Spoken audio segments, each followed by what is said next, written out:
chapter that was read to us, the portion, is a very familiar portion. बहुत ही जाना माना हुआ जो आज बाइबल का पाठ है जो हमारे सामने पढ़ा गया है.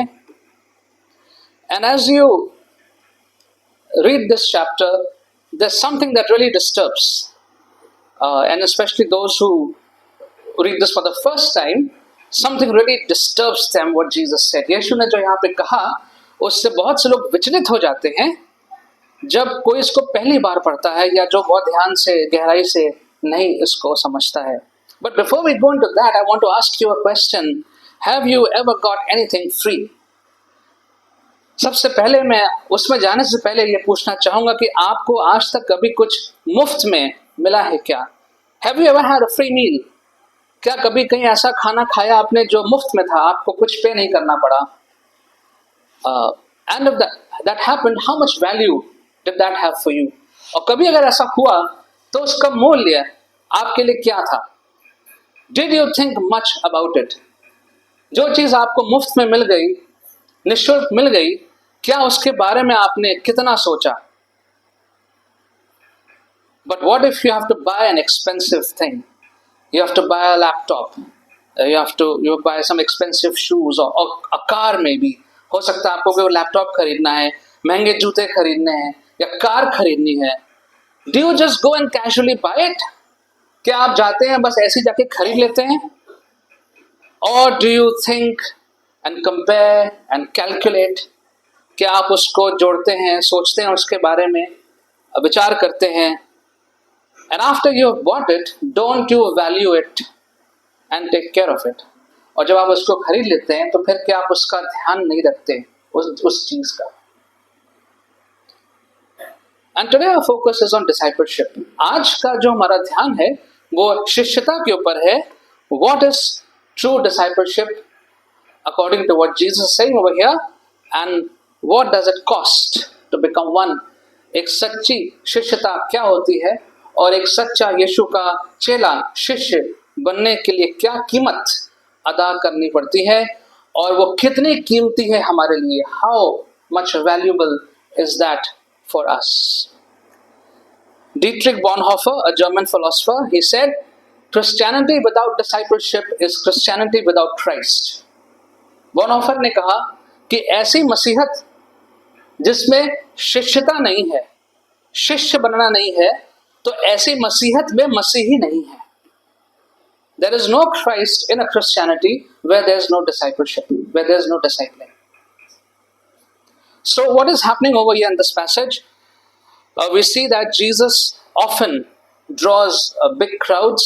अक्सर यीशु जहाँ जहाँ जाते हैं भीड़ उनके पीछे पीछे आती है. It's very normal. But he has never been seen interested in popularity.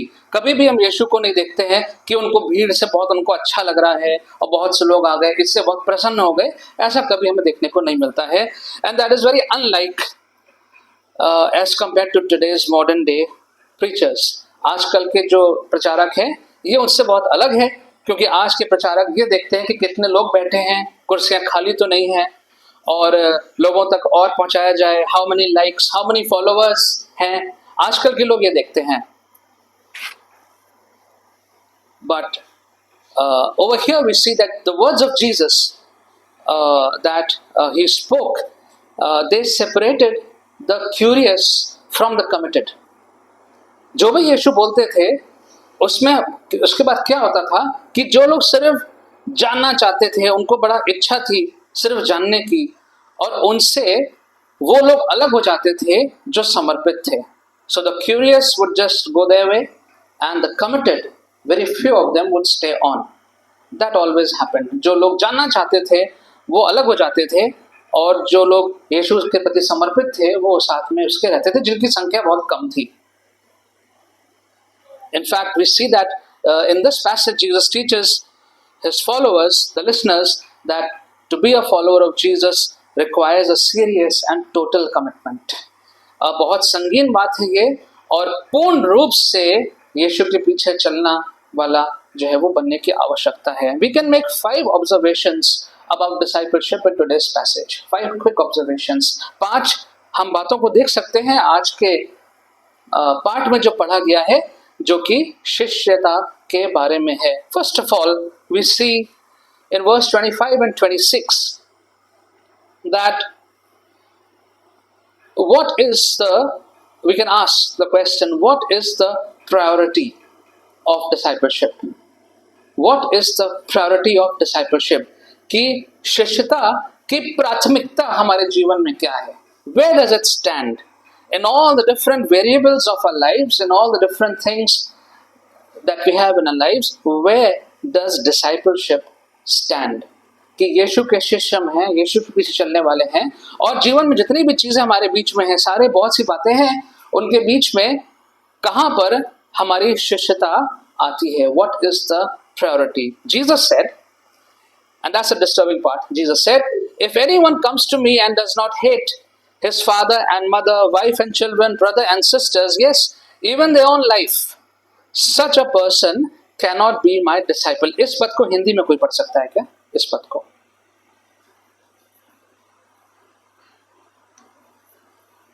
26वें पद को. यदि कोई मेरे पास आए और अपने माता पिता, पत्नी, बच्चों तथा भाई बहनों को, यहाँ तक कि अपने प्राण को भी अप्रिय न जाने, वो मेरा चेला नहीं हो सकता. And that disturbs many people, especially the ones who read for the first time. How can Jesus say to hate your family members? Doesn't he also talk about loving everyone? And isn't there a commandment that says honor your father and mother?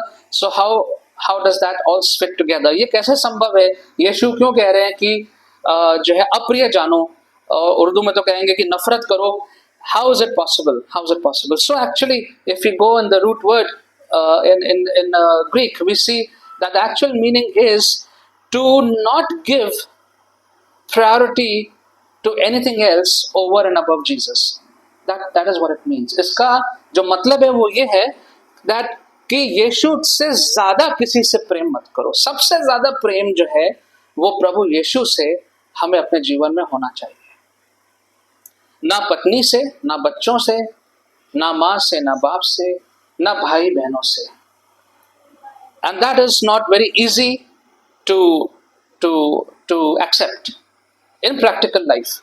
रोज के जीवन में इस बात को ग्रहण करना, इस बात को मानना थोड़ा सा मुश्किल है. But that is exactly what Jesus said, to love Christ supremely over all the others and everything else should become secondary. बाकी सब चीजें जो हैं वो दूसरे नंबर पे आना चाहिए. अव्वल नंबर पे सबसे पहला जो प्रेम है, the first love, that has to be the Lord Jesus. Jesus must be above the family, above relationships, and even above our own selves, because self-love these days is at a very high level. आजकल सब लोग अपने आप से बहुत प्यार करते हैं. This has increased over the years. It's all about me and myself. So Jesus says that even your own self also has to be secondary, but the love for Christ has to be primary. अपने आप को भी हमें दूसरे number पर रखना है, यीशु से सबसे ज्यादा प्रेम करना है.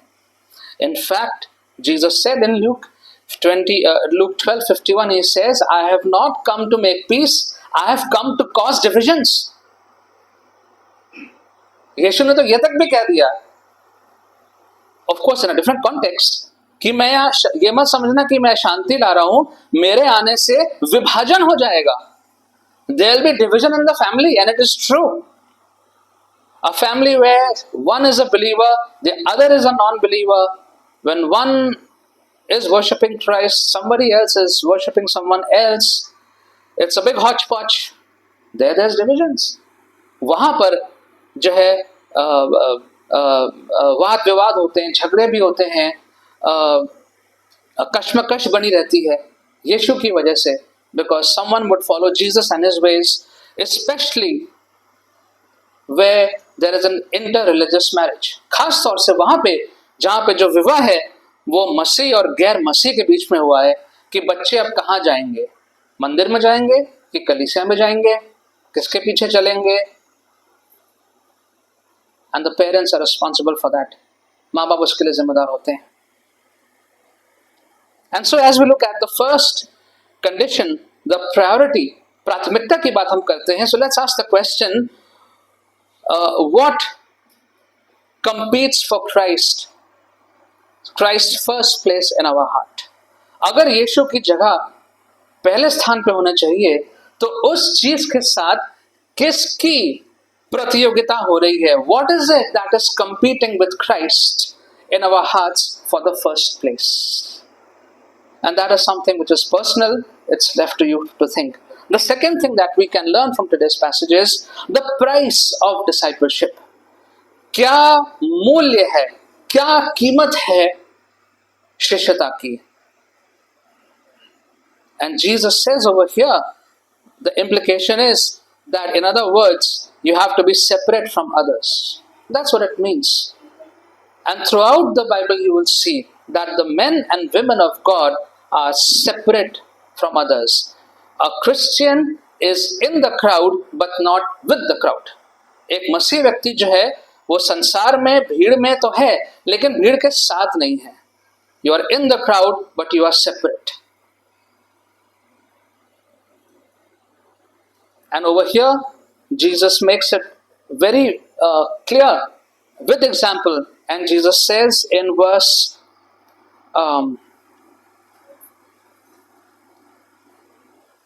27, and anyone who does not carry his cross and follow me cannot be my disciple.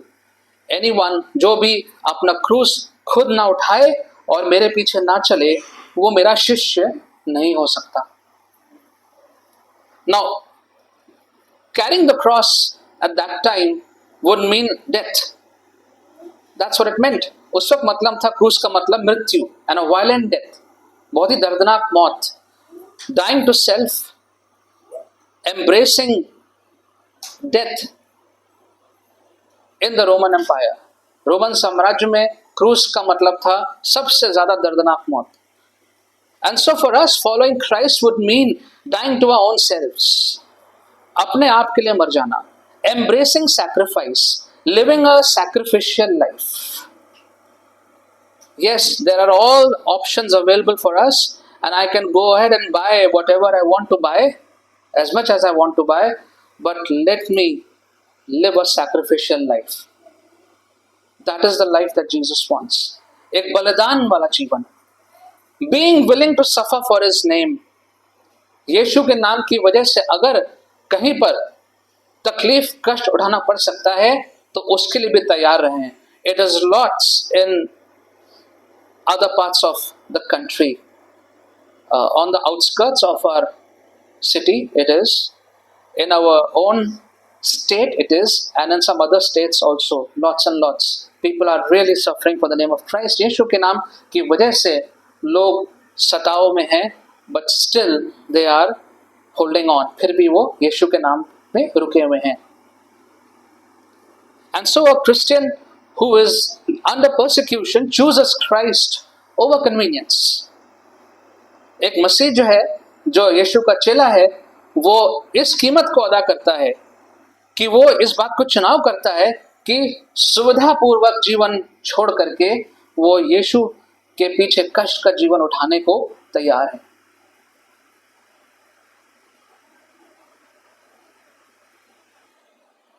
So it is very important for all the Christians to count the cost कि क्या कीमत अदा करनी पड़ेगी यीशु के पीछे चलने के लिए और कितना कीमती है यीशु के पीछे चलना, इसको हम जाने.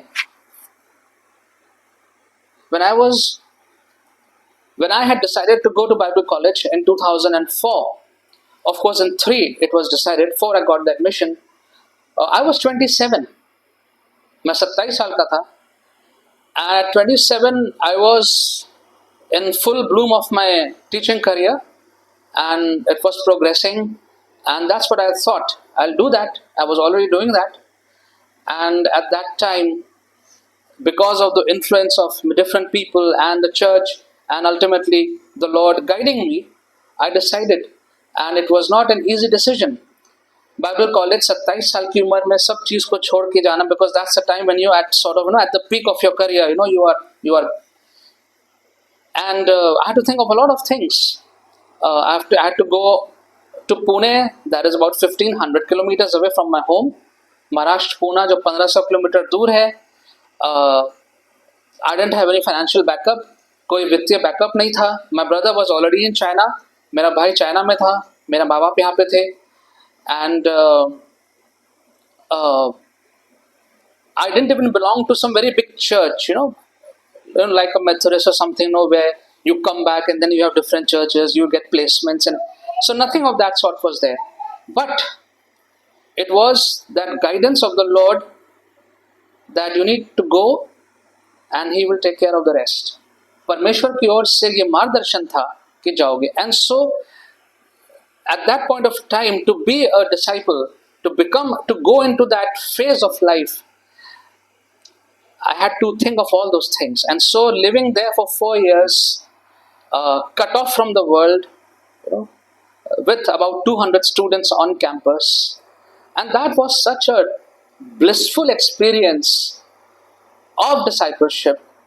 And I'll say it's the best 4 years of my life, of the past, which I had. कि उन 4 सालों में जिस प्रकार से प्रभु के शिष्य होते थे, वैसे अपने टीचरों से, अपने गुरुओं से उस स्थान पे पढ़ना. And so that was such a wonderful thing. Of course, everybody cannot do that, but as we stay here in our own places, we can always be willing to pay that cost, to consider the cost of commitment. यीशु के पीछे चलने की कीमत को हमेशा ध्यान में रखना चाहिए. The third thing to see is the planning of discipleship. जो शिष्य यीशु के बनना चाह रहे हैं, उसके लिए क्या योजना बनानी पड़ेगी. So Jesus gave 2 examples. Jesus said, okay, here's a man who's building a tower, and there's a king who's going for war. एक राजा है जो एक बड़ी सी इमारत बना रहा है, और एक दूसरा राजा है जो युद्ध में जाने वाला है. And before all that happens, you need to count the cost. You have to make a plan. And we see that Jesus says that what if the money finishes and the building is not made? And what if you go to the war and and in the middle of the war you are out of ammunition, you are out of supplies? What's going to happen? यीशु ने कहा कि उदाहरण दिया कि अगर योजना आपकी ठीक नहीं है तो बीच में ही इमारत बनना बंद हो जाएगी, बीच में युद्ध में आपका सारा युद्ध की सामग्री खत्म हो जाएगी, तब क्या होगा? And so the implication is that discipleship is not an emotional impulse. Discipleship is not an emotional impulse. एकदम से आप भावनाओं में बह गए और भावनाओं में बह के आपने डिसाइड कर लिया कुछ, और उसके 1-2 घंटे के बाद या 2 दिन के बाद वापस उसी जगह पे वापस आ गए. So discipleship is a deliberate decision. You think through it and you pray about it, that I want to be a disciple and I'm prepared to go through this process. मैं यीशु का शिष्य बनना चाहती हूँ, और उसका ये जो रास्ता है वो लेने को मैं तैयार हूँ, और सिर्फ भावनाओं में बह के नहीं. Because we see in some of those evangelical meetings, where people raise their hands, they go forward, and and all to Jesus I surrender. We sing those songs, and after some time it's all back to normal, the same. कई बार देखा meetings में हुआ है, लोग एकदम से भावनाओं में बह जाते हैं, आगे जाते हैं, हाथ उठाते हैं, और उसके बाद वापस उन्हीं चीजों में आ जाते हैं. Many Christians start their Christian walk with enthusiasm, but then they fall away because they never considered the cost. बहुत से लोग अपने मसीह जीवन में चलना शुरू करते हैं, लेकिन फिर बीच में वो डगमगा जाते हैं, छोड़ देते हैं, क्योंकि उन्होंने क्या कीमत अदा करनी पड़ेगी उसके बारे में कभी पहले से सोचा नहीं था. And so we can think of the question that are we prepared to follow Christ? Not just in joy, but also in trials. जब सब कुछ अच्छा चल रहा है, everything is well, and I'm thanking the Lord for all the blessings, I'm thanking Him for my good health, I'm thanking for everything. But when the trials come, then what happens? जब परीक्षा की घड़ी आएगी तब क्या होगा? जब सब अच्छा चल रहा था, खुशहाली थी, तब तो मैं यीशु के पीछे हूँ, लेकिन जब परीक्षा आ गई, जब मुश्किल समय आ गया, तब क्या हुआ? क्या उसके लिए मैं तैयार हूं? Fourthly, चौथी बात, we can learn from here the possession of discipleship. शिष्यता का अधिकार क्या है? Jesus said, in the same way, those of you who do not give up everything you have cannot be my disciples. That is verse 33. Hindi में कोई पढ़ देगा 33वां पद?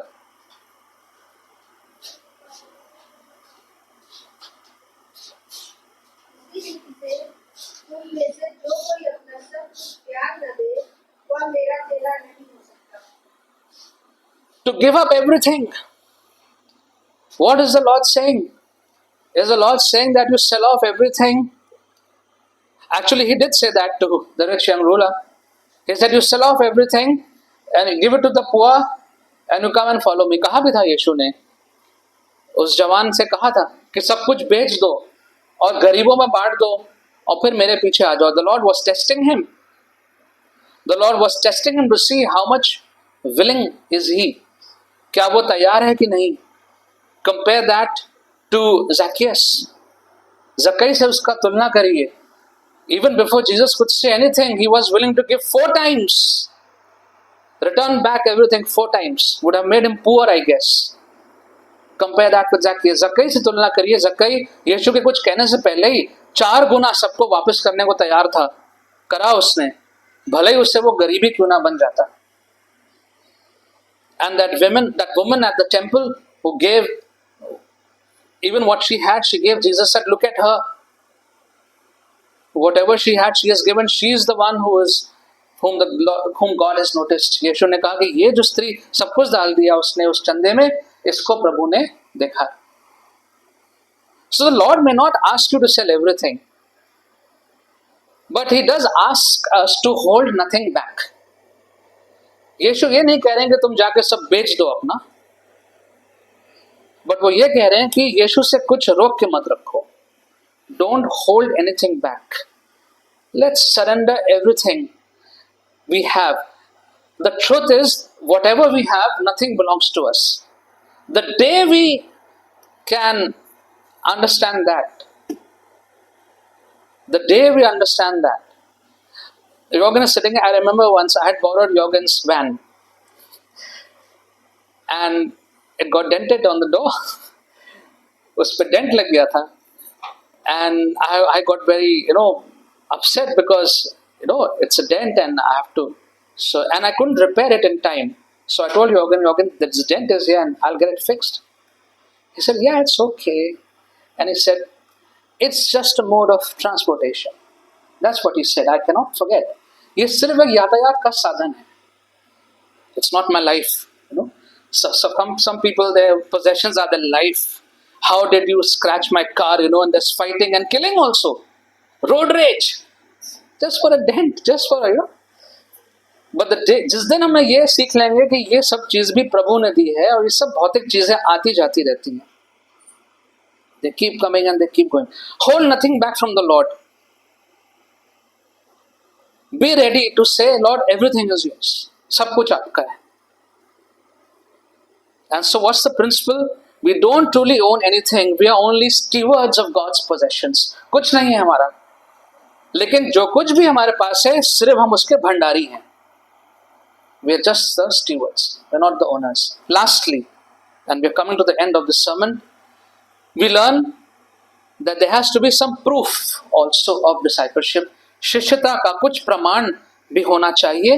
Verse we can see towards the end, Jesus compares the disciples to salt. 34, verse 34. Salt is good, but if it loses its saltiness, how can it be made salty again? It is fit neither for the soil nor for the manure pile. It is thrown out. नमक से तुलना करी गई है शिष्यों की.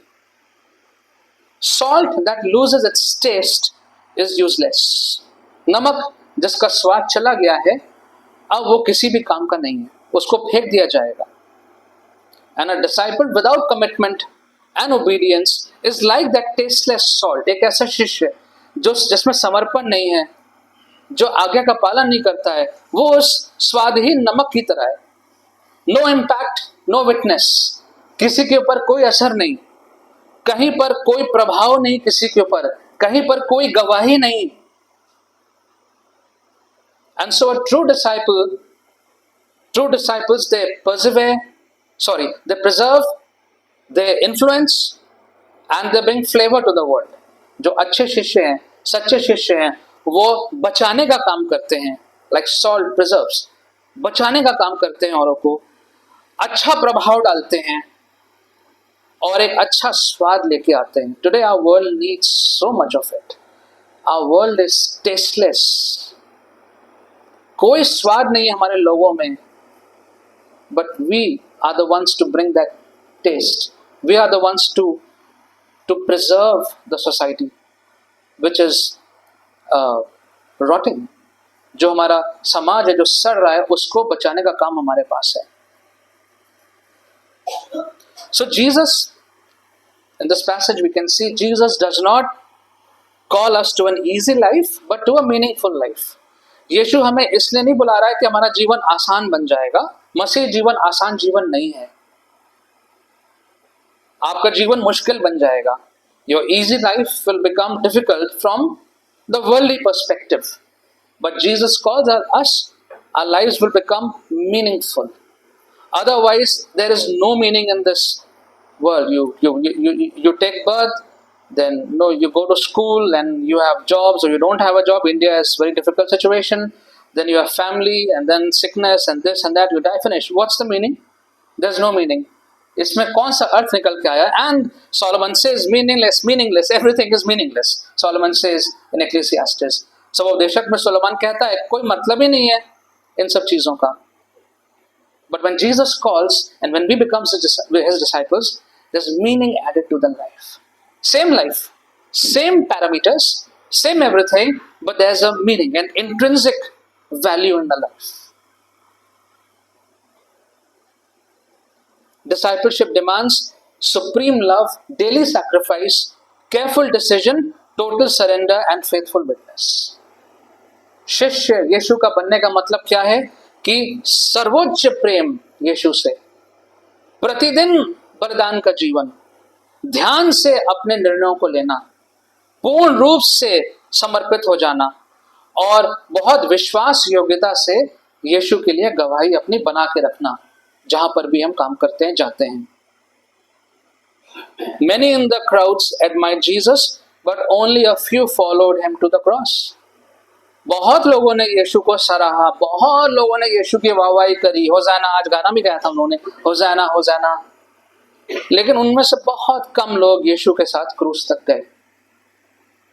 So let's accept the challenge which we have this morning, which is, will we be a curious admirer of Christ or a committed disciple to willing to pay the cost? क्या हम बस एक बहुत ज्यादा सोच से, विचारों से भरे हुए एक प्रभु को दूर से देखने वाले बनेंगे और उसकी सराहना करेंगे, उसको प्रशंसा करेंगे, या एक समर्पित शिष्य बनना चाहते हैं जो कि कीमत भी अदा करने को तैयार है? आइए प्रार्थना करें.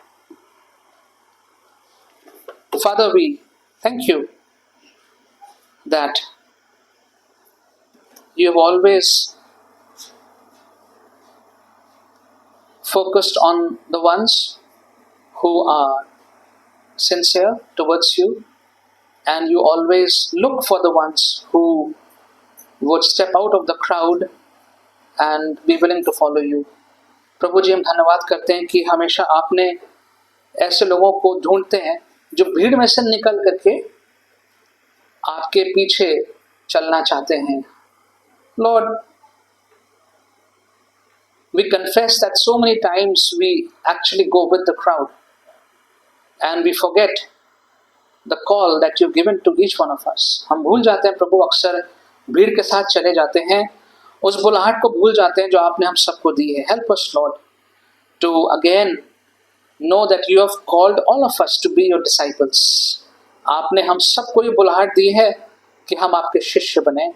Help us, Lord, to be committed, to count the cost, to make a plan, and to be willing to sacrifice, and also to show in our lives that we are your disciples. प्रभु जी, हम अपने जीवन में आपके पीछे चलने वाले बने, इसकी कीमत जो अदा करनी है उसको के लिए तैयार रहें, तत्पर रहें, सोचते रहें, और क्या क्या चीज़ों को हमें छोड़ना पड़ सकता है वो भी तैयार रहें, और अपने जीवन में गवाही देने के लिए भी तैयार रहें। Help us Lord to think of all these things and not just be a mere bypasser, admirer of you। ऐसा ना हो प्रभु कि हम सिर्फ देख के निकल जाएं और सराहना करते हुए निकल जाएं। Help us Lord to be very close to you. प्रभु जी हम आपके बहुत नज़दीकी में रहें। In Jesus name we pray.